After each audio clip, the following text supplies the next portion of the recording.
Greetings everyone, welcome to ChessAdvancedd. This game was played with the black pieces. We have the Mad King Arjun Erigaisi facing off against Martin Petrov, and there is roughly 200 rating difference between them, but that's unnecessary when classical is concerned, because people can come with insane preps, and this is the World Cup. So this is Arjun's first game, so let's see what he does with the black pieces. Here Martin goes for e4, we have e5 by Arjun, knight to f3, knight to c6, and bishop to c4. He goes for the Italian game.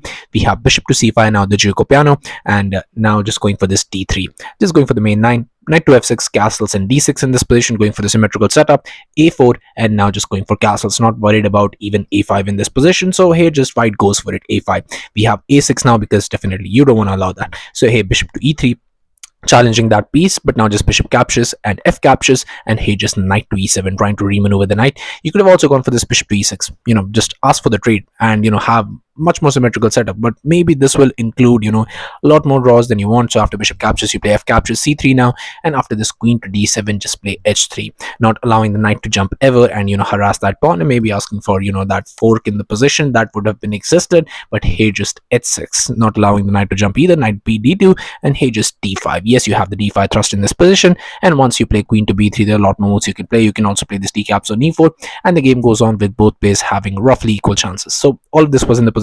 You can go for this too in your own games, so just showing you one line. But after f caps on e3, here just knight to e7 was played by Arjun. He wants to win this game even with the black pieces. Hey, knight to c3, now just comes knight to g6, and just h3 now, not allowing the knight to jump. And in this position here just c6, just preparing somewhere along the line that d5 thrust that I just showed you in a different line. And you can do that even without rook to e8 in this position, because that central pawn is just protected by the knight that's there on g6. So here just d4, not allowing that, and saying that if anyone's going to open the center, that it has to be the person with the white pieces. But here Arjun disagrees and just goes queen to e7, saying that you want to trade, you trade, but I'm not going to allow you to actually trade my queen. Here d5, because Arjun did allow it, so white just goes for it, and Martin in this position plays this move, but just bishop to d7 in this position, not even worried. He just knight to d2, trying to remaneuver the knight to a better square, but rook a to c8.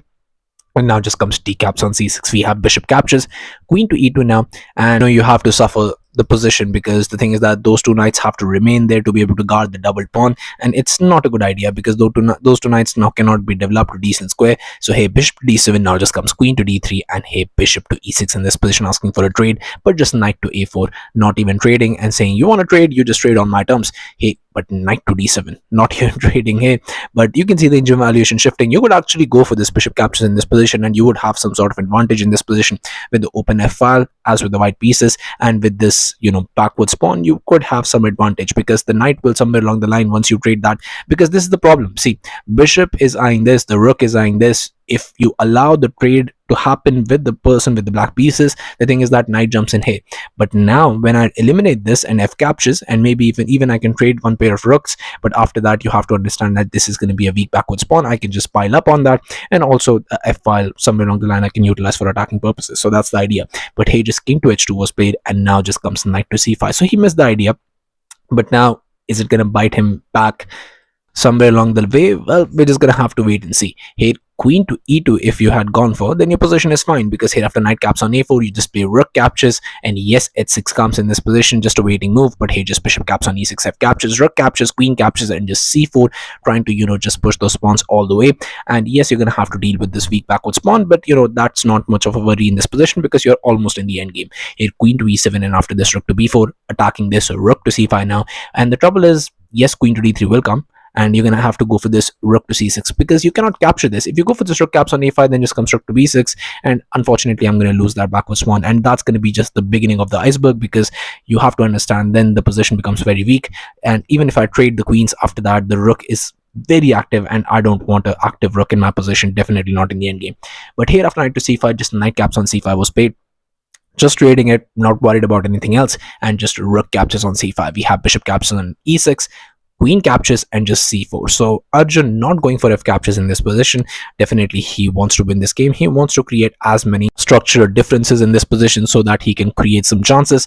He just knight to e7, and now just comes rook f to d1, doubling up and also trying to pile up on this pawn, but just rook to d8, just saving it preemptively, and b3, and here just queen to c8, trying to put some pressure, play some waiting moves. Also, these players are down to like 20 minutes and they have to still make roughly 16 more moves to reach time control, so they have to be careful not to waste that crucial time. Here, if you try to go for this b4 idea, pushing the rook back, then black is going to have to suffer for a little while, because you have to understand that there's not many squares for that rook, and your pieces, well, could get constricted. Rook to c7, then b5 comes, and after knight to g6, again going for, so you just played the knight and now you have to go back. It's never a good sign. A rook a to b1, and after knight to f8, you just play b caps on a6, b captures, and rook to b6, definitely eyeing that. But as long as the queen is there, everything is fine.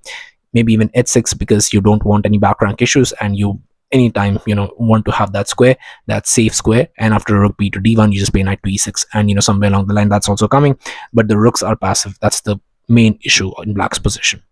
But after queen to c8, just king to h1 was played. And is this king to h1 a good move or a bad move? Well, we're just gonna have to see, because you just wasted a tempo with this king to h1, because you did play king to h2. So why this king to h1 all of a sudden? It just h6 was played, making some breathing room for the king. Rook to a2 and queen to c7.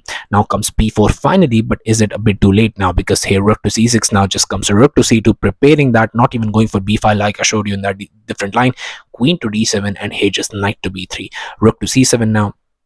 And again, you can play a waiting move in this position again, but I don't think so. You would want to actually waste that many tempos. If you go for this king to h2, then queen to a4 will come. And the thing is that the position that was looking so drawish just one moment ago, with just this one move, I can just infiltrate inside your position, and it's not going to be easy, definitely, because even if I try this, then c5 comes, and after this d5, yes, I can go for this, because the thing is that if you try to go for this e caps on d5, your entire position will crumble right before your eyes, because the thing is that I have rook captures, and now your queen is under attack. You cannot save this and this at the same time. So if you move here, then that falls, and if you save that, then this falls. So that's the problem with this position. But queen to c3, if you preemptively play that, then after this rook c to d7, doubling up. Rook c to d2, you play d caps on e4, you just trade everything, and once everything has been traded off, you just go for this queen caps on e5, and the game goes on with both players roughly having equal chances. But still, I mean, anyone who should be preferred here in this position should be the person with the black pieces, because here you're going to play knight to c6 most likely, and queen caps on e4, so you have a pass pawn centrally, but it's a queen's endgame, and queen's endgame more so often than not ends in a draw. But here after rook to c7, just rook c to d2 was played, just completely piling up on that backwards pawn. And this is what I was talking about, because somewhere along the line this was bound to happen, because that is the weakness in your position. And this happens here. Queen to a4 was played immediately, and now just comes c5. So we see the same moves but in a different order. Here just d5 even, and now just comes he captures, rook captures. But now you can go for this, because now queen to c2, and you are protecting everything. Here rook c to d7 was played, doubling up, but now just comes rook captures, and trading everything off with rook captures, knight captures, and we go into the queen's endgame that we were talking about. But here in this position, you have to be a little bit careful, because you can see that Engine is definitely not loving your position right now. But you can try to facilitate with that with some decent moves, and you can go for this queen to d3, just eyeing that knight, saving that piece. Position seems fine, right? Yes, this seems like to be an issue, but hey, you have this queen to d8 check, and after king to h7, you have knight to d2, just getting the knight into the game somewhere along the line, because you don't have that many squares. I mean, where are you going to put the knight? This is not a good knight, obviously. Here queen to c6, and after this queen to h4, you play knight to d5, just getting the knight centralized. But queen to e4 check, and after this king to g8, I mean, the game goes on. Black is definitely better, most likely even winning, but still it's a queen's endgame, and 0.9 evaluation is not going to give you a direct victory right away.